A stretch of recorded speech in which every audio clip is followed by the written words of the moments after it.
হকের মাঝে অনেক ধরনের হক রয়েছে। বন্ধু বন্ধুর মাঝে হক রয়েছে, সামাজিকভাবে হক রয়েছে, বাবা ছেলের মাঝে হক রয়েছে না, স্বামী স্ত্রীর মাঝে অধিকার রয়েছে। বহু মানুষ সেদিন আটকে যাবে, বিপদে পড়ে যাবে, তার হিসাব দিতে দিতে সে হয়রান হয়ে যাবে। আহসান টিভি, সত্য এবং ন্যায়ের পথে। লাকাল হামদু বিল ঈমান, লাকাল হামদু বিল ইসলাম, লাকাল হামদু বিল কুরআন। সকল প্রশংসার একমাত্র মালিককে, আমাদের রবকে, আমাদের মালিককে। আমরা সবসময় কারে ইবাদত করি? আমাদেরকে সুস্থ রাখেন কে? অসুস্থ বানান কে? হাজারো লাখ কোটি নিয়ামত দিয়ে আমাদের জীবনকে ভরপুর করে দিয়েছেন কে? আমাদের নেতাকে, বিশ্বনবী মুহাম্মদ সাল্লাল্লাহু আলাইহি ওয়াসাল্লাম। আমাদের নেতাকে, তাহলে আমাদের নেতা হচ্ছে সাইয়্যিদনা মুহাম্মদ সাল্লাল্লাহু আলাইহি ওয়াসাল্লাম, যিনি পুরো বিশ্বজাহানের জন্য রহমাতাল লিল আলামিন করে আল্লাহ তাআলা দুনিয়াতে প্রেরণ করেছে। সেই রবকে পেয়ে আমরা খুশি না? মুহাম্মদকে পেয়েও তো আমরা খুশি। কি বলেন? যে আমাদেরকে আল্লাহ রাব্বুল আলামিন সুস্থ রাখেন।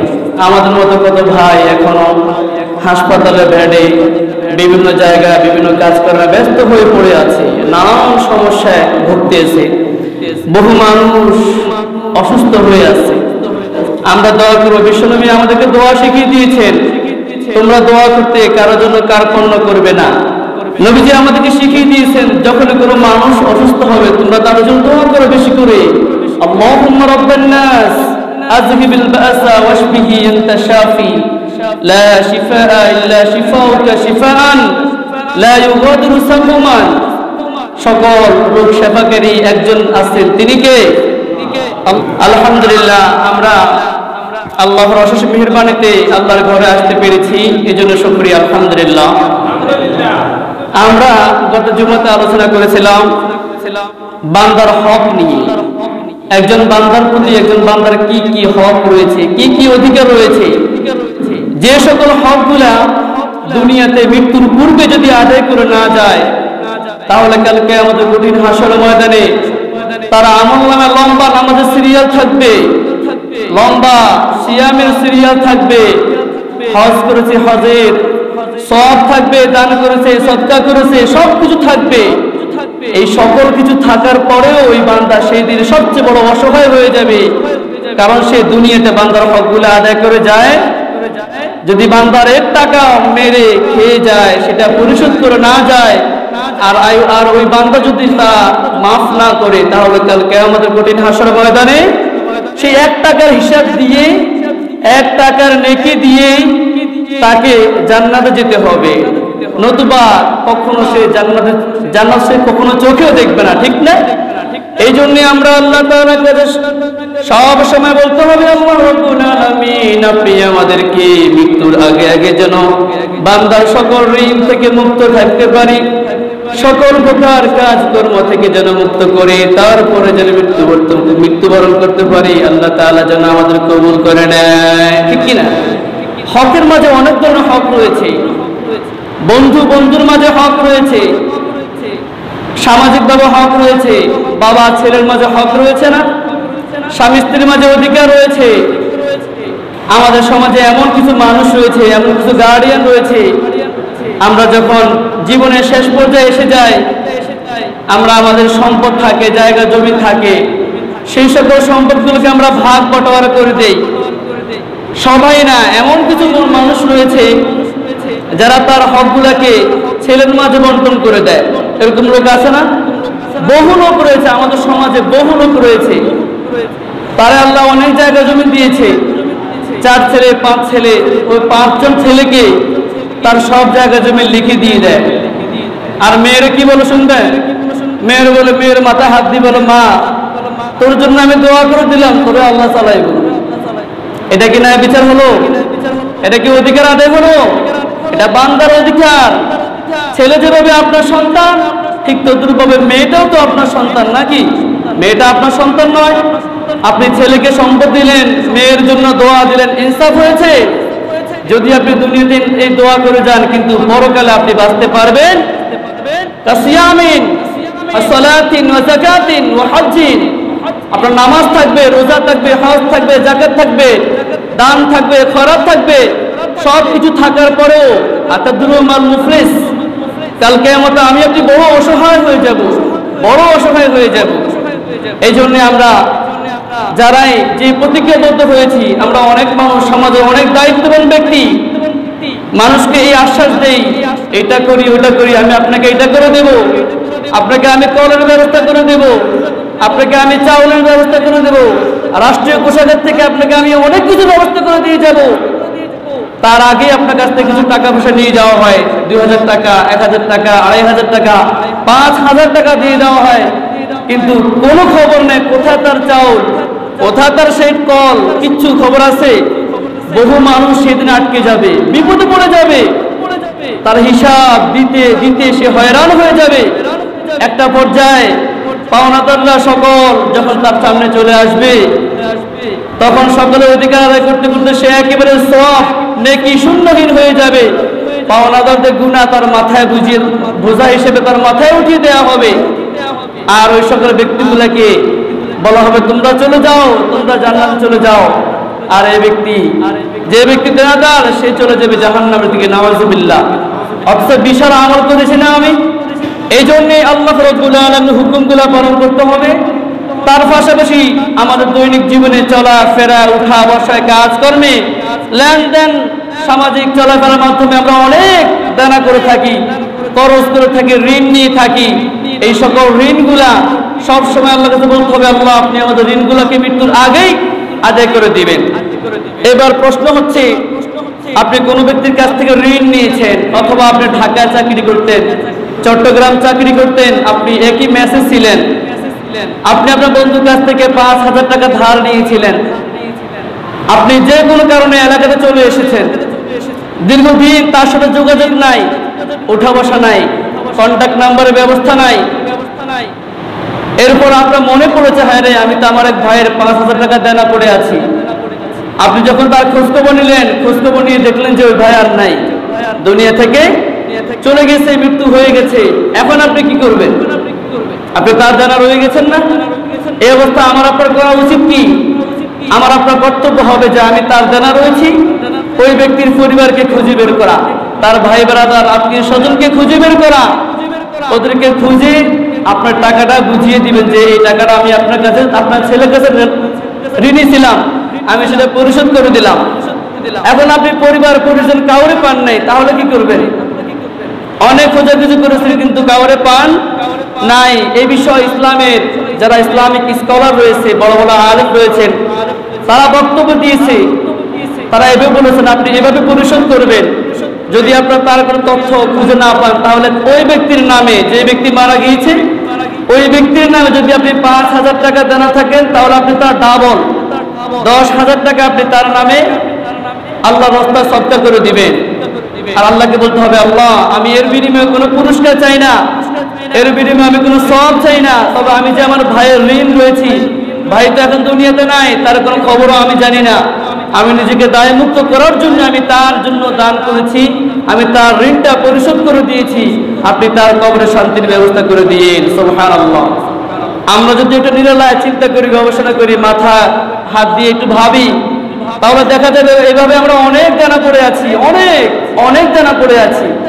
আল্লাহ তাআলা আমাদের সকলকে দেনা মুক্ত করুন, মানুষের ঋণ থেকে, বান্দার হক থেকে, মানুষের জায়গা জমি দখল থেকে, জোর জবরদস্তি থেকে আমাদেরকে আল্লাহ তাআলা হেফাজত করুন। আমরা সবাই বলি আমিন।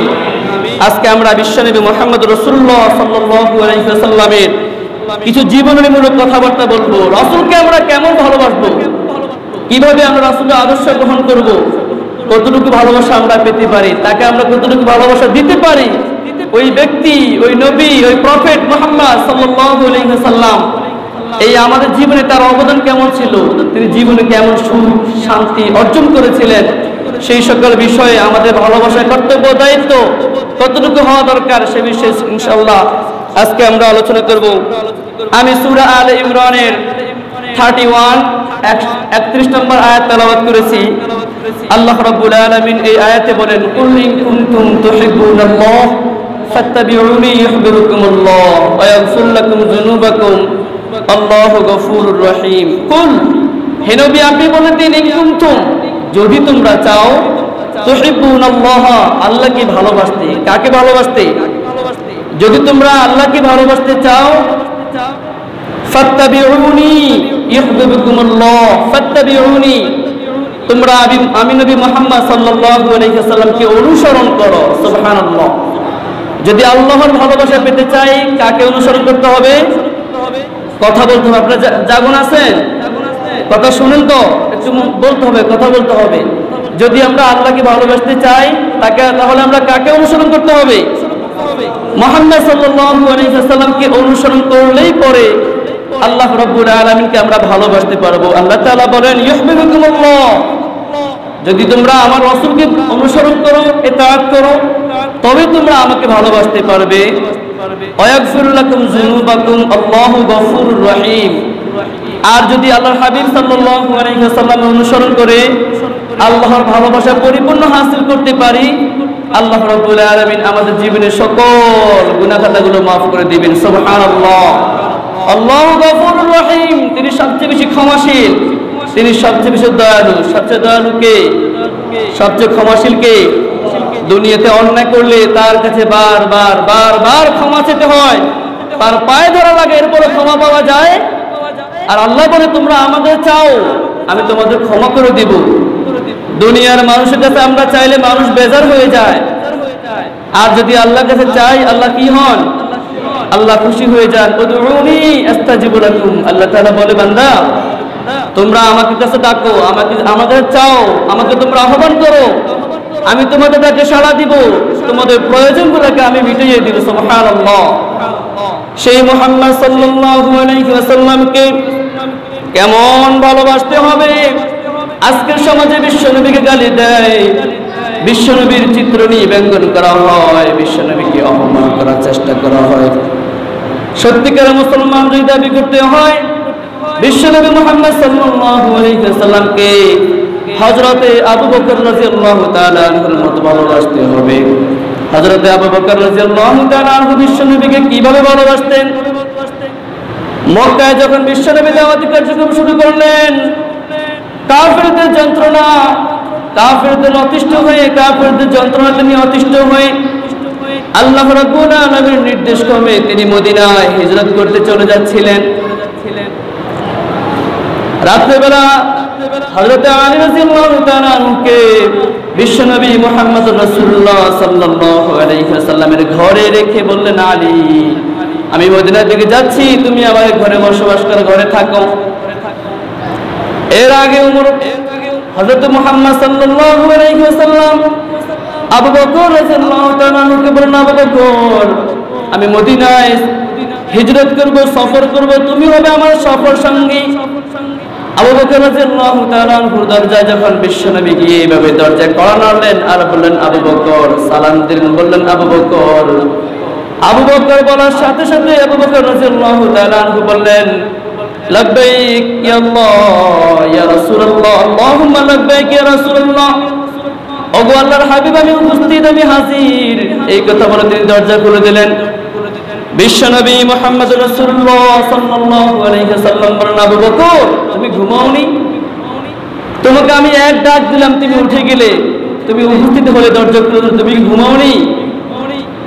আবু বকর রাদিয়াল্লাহু তাআলা আনহু বললেন, ওগো আল্লাহর হাবিব, যেই দিন আপনি আমাকে বলেছিলেন মদিনায় আপনি হিজরত করবেন আর আমি হব আপনার সঙ্গী সাথী, সেই দিন থেকে আল্লাহর কসম করে বলছি, সেই দিন থেকে রাত্রেবেলা আমি কখনো ঘুমাইনি। আল্লাহর হাবিব কখনো ঘুমাইনি, আমি ঘুমাইনি। এই জন্য যদি রাত্রেবেলা আপনি আমাকে এসে ডাক দেন আর আপনার কষ্ট হয়, আমি উঠতে দেরি হয়, আপনি কষ্ট পাবেন। এই মায়ায়, এই ভালোবাসা, এই মুহাব্বতে আমি আবু বকর দীর্ঘ 6 মাস যাবত ঘুমাইনি। আল্লাহু আকবার।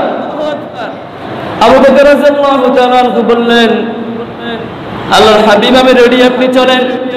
নবীজি বলেন, কিছু খাবার নাও, কিছু কাপড় চোপড়ের ব্যবস্থা করে নাও। আবু বকর বলেন, আমার সব কিছু আমি আগে রেডি করে রেখেছি আল্লাহর হাবিব, আমি এক্ষুনি আপনার সাথে চলে যেতে পারবো, সকল বিষয় আমার আগ থেকে রেডি ছিল। দুইটি উট তিনি আগ থেকে 6 মাস থেকে দুইটি উট তিনি লালন পালন করতেন, ভালো ভালো খাবার খাওয়াতেন যাতে তারা আরোহণ করে মদিনায় তারা যেতে পারেন। সেই সুযোগ সুবিধার জন্য ভালোবাসা কাকে বলে, নবীর জন্য কেমন ভালোবাসা ছিল। এরপর তারা মদিনা থেকে রওনা দিলেন। রাত্রেবেলা গভীর রাতে মরুভূমির মাঝে, বালুর মাঝে নবীজি সামনে দিয়ে হাঁটছেন, আবু বকর পিছন দিয়ে হাঁটছেন। পিছনে হাঁটতে হাঁটতেছেন আর তার আবু বকর তার ফাঁকে এভাবে শেষরাইয়া হাঁটতেছেন। নবী আবেগ কণ্ঠে বলেন, আবু বকর তোমার মনে হয় মদিনা যাইতে কষ্ট হচ্ছে, তোমার মনে হয় বাড়ির কথা মনে পড়ে গেছে, তুমি এভাবে পা কেন শেষরাচ্ছ? আবু বকর বলেন, ইয়া রাসূলুল্লাহ আপনি জানেন না মক্কার মানুষের এত মেধা বেশি, তারা আমাদের পায়ের চিহ্ন দেখে বুঝতে পারবে যে আমরা এই পথে হেঁটেছি, এই পথে আমরা অগ্রসর হয়েছি।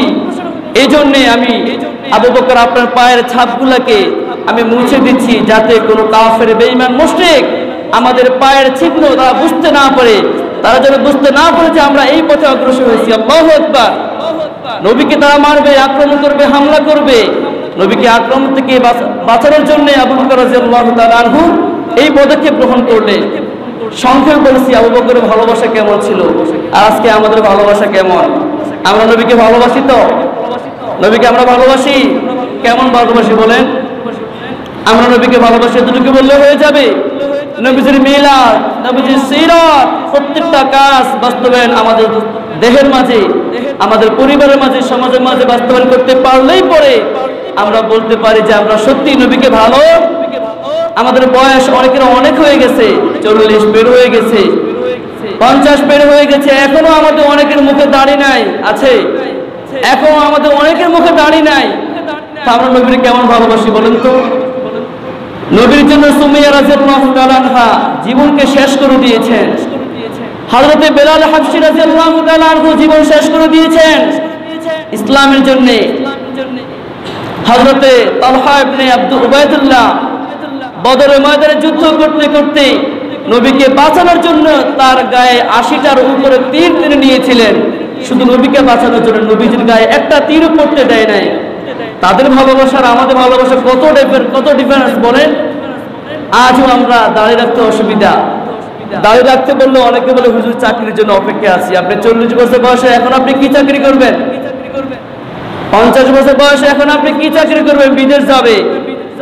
আপনাকে তো এই বিশ্বাস রাখতে হবে, মুসলমানের এই আকীদা বিশ্বাস থাকতে হবে যে যা আমার ভাগ্যে আছে দাঁড়িয়ে রাখলেও হবে, দাঁড়িয়ে না রাখলেও, যদি আমার ভাগ্যে বিদেশ থাকে, যদি আমার ভাগ্যে সরকারি চাকরি থাকে, দাঁড়িয়ে রাখলেও হবে, দাঁড়িয়ে না রাখলেও কি নবীজির এই দাড়িকে আর কাটবে?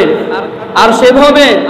এই সুন্দর চেহারাখানা শেভ করে করে চামড়াকে কালো করে দিচ্ছি, মলিন করে দিচ্ছি। নবীজির কাছে কি জবাব দিব বলেন? আল্লাহর ওয়াস্তে মেহেরবানি করে বলছি, আমরা যারা এখনো দাড়ি রাখি নাই, দাড়িগুলো রাখার চেষ্টা করি। আস্তে আস্তে রাখেন, প্রয়োজনে প্রথমে ছোট রাখেন, এরপরে আস্তে আস্তে সময় বুঝে করে আপনি আস্তে আস্তে বড় করেন। কিন্তু ডাইরেক্ট শেভ হওয়ার কোনো প্রয়োজন এইটা তো আপনি নবীকে ভালোবাসতে হলে এই সকল প্রয়োজনগুলা, এই সকল ইমানি দায়িত্বগুলা প্রকাশ করতে হবে। আমি মুসলমান দাবি করে নামাজ পড়ি না, কালিমা গ্রহণ করেছি, মানুষকে দাওয়াত দেই না, নিজের পরিবারকে ইসলামী পন্থায় চলার জন্য চেষ্টা করাই না, তাহলে আমি কিসের মুসলমান দাবি করি বলেন? বিশ্বনবী সাহাবী আবু বকর রাদিয়াল্লাহু তাআলা আনহু মদিনার পথে রওনা দিলেন। চলতে চলতে রাত শেষ হয়ে ফজর সময় হয়ে আসলো।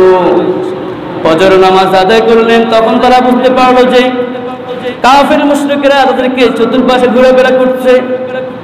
তারাও এই পথে চলে এসেছে, এই মরুভূমিতে চলে এসেছে। তখন হযরত মুহাম্মদ সাল্লাল্লাহু আলাইহি ওয়াসাল্লাম এবং আবু বকর রাদিয়াল্লাহু তাআলা একটি গুহার ভিতরে আশ্রয় নিলেন। কিসের ভিতরে আশ্রয় নিলেন? গুহার ভিতরে আশ্রয় নিলেন। গুহার প্রত্যেকটি পথ তিনি বন্ধ করে দিলেন। আর একটি পথ রয়েছে, সেই পথ বন্ধ করার মতো কোনো ব্যবস্থা তার কাছে ছিল না। বিশ্বনবী মুহাম্মদ রাসূলুল্লাহ সাল্লাল্লাহু আলাইহি ওয়াসাল্লাম গুহার মাঝে আবু বকরের উরুর উপরে ঘুমাচ্ছিলেন। আর আবু বকর রাদিয়াল্লাহু তাআলা এক পা দিয়ে ওই গুহার মুখখানাকে বন্ধ করে দিলেন। দীর্ঘ 500 বছর থেকে একটি সাপ নবী মুহাম্মদকে সাল্লাল্লাহু আলাইহি ওয়াসাল্লামকে দেখার জন্য পাগল করা হয়ে আছে, আকুল হয়ে আছেন। ওই সাপটি সে বুঝতে পারলো বিশ্বনবী পথে এসেছেন, এই গুহার ভিতরে ঢুকেছেন। গুহার প্রত্যেকটি মুখ তিনি যাচাই বাছাই করলেন, সাপটি কোনো পথে তিনি ঢুকতে পারছেন না। সাপটি আবু বকরের পায়ের মাঝে যখন তিনি ঢুকতে চেষ্টা করতেছেন, তিনি ঢুকতে পারতেছেন না। ওই সাপটি আবু বকরকে এভাবে ধ্বংসন করলেন। ওই ধ্বংসনের কারণে, বিষাক্ত সাপের ধ্বংসনের কারণে আবু বকরের পুরো চেহারা বিভিন্ন হয়ে যায়, রক্তে লাল হয়ে যায়, পুরো চেহারা বিষাক্ত এই বিষে আক্রমণ করে ফেলে। ভালোবাসার টান কেমন ছিল! আবু বকর অঝোর নয়নে কান্না শুরু করে দিলেন। বিষক্রিয়া সহ্য করতে পারছেন না। তার কান্না করতে করতে চোখ দিয়ে পানি বের হয়ে নবীজির কপালে পড়লেন। নবীজি হঠাৎ ঘুম ভেঙে গেল, দেখলেন আবু বকরের পুরো চেহারা বিভিন্ন হয়ে গেছে। বলল, আবু বকর তুমি কেন কাঁদছো?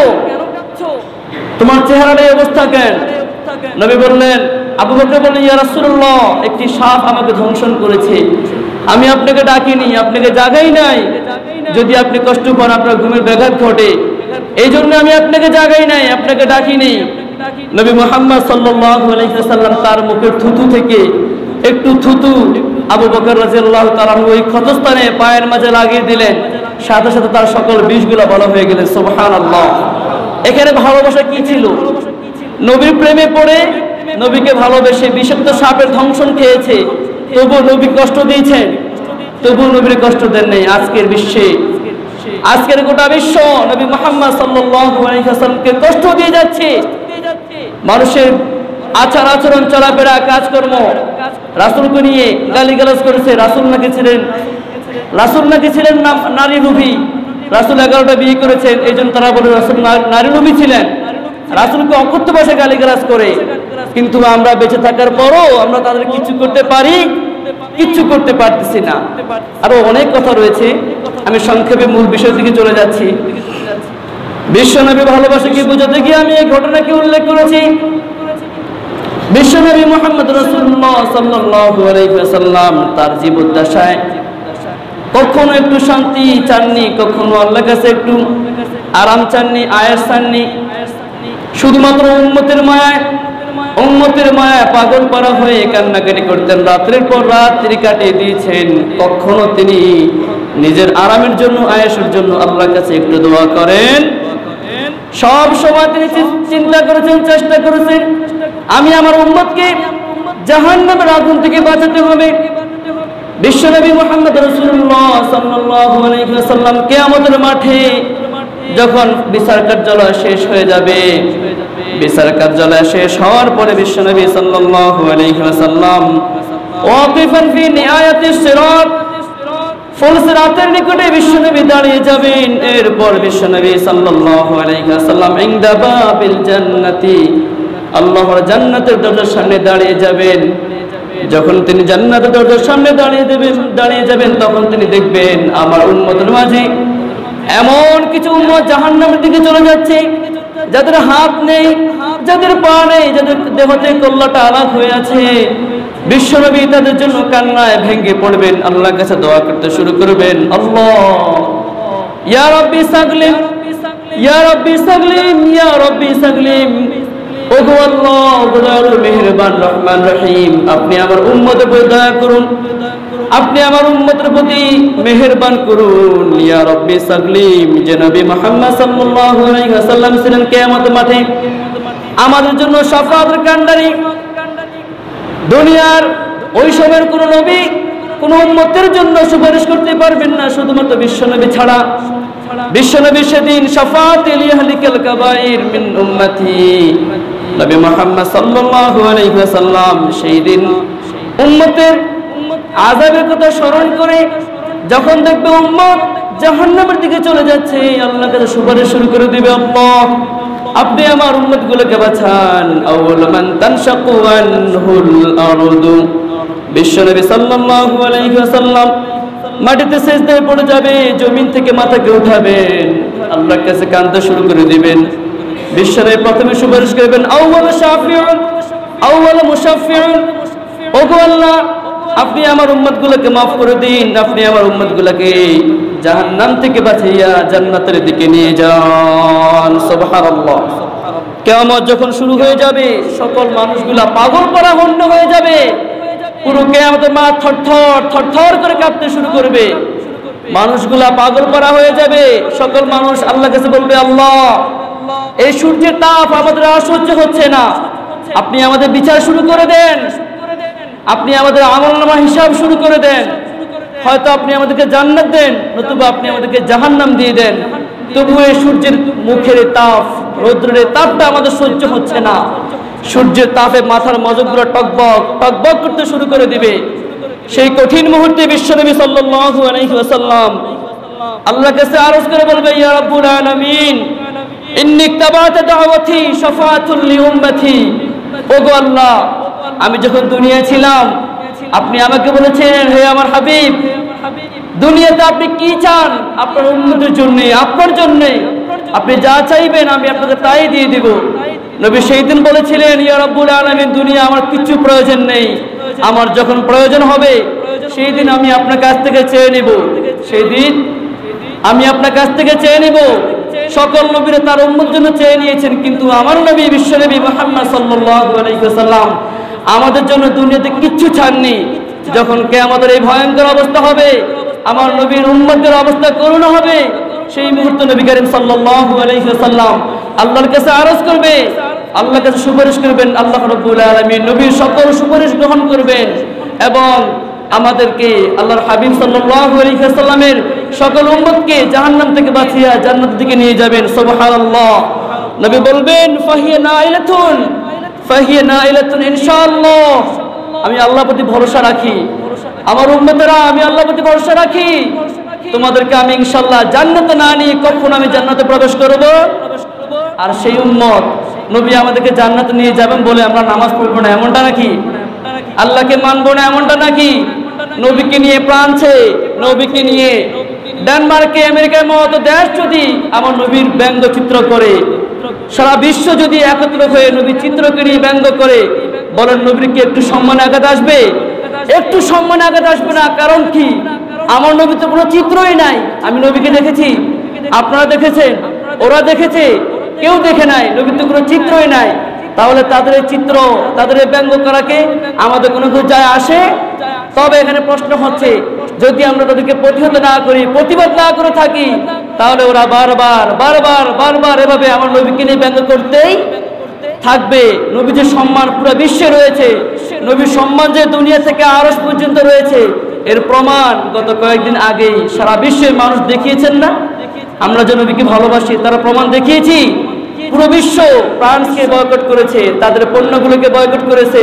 ওই ফ্রান্সের বেয়াদব, ওই ফ্রান্সের নাস্তিক, ওই ফ্রান্সের ইহুদি অমুসলিম এই ব্যক্তি ম্যাক্রন ঠিক মুসলমানদের কাছে মাপ চেতে হয়েছে না? ক্ষমা চাইতে হয়েছে কিনা?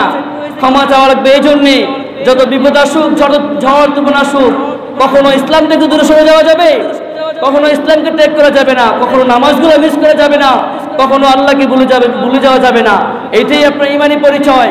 আপনি ঈমানি পরিচয় দেখিয়েছেন বিদেই তো আল্লাহ রাব্বুল আলামিন কাল কিয়ামতের কঠিন হাসর ময়দানে আপনাকে জান্নাতের সুগম পথ দেখিয়ে দিবেন। সুবহানাল্লাহ।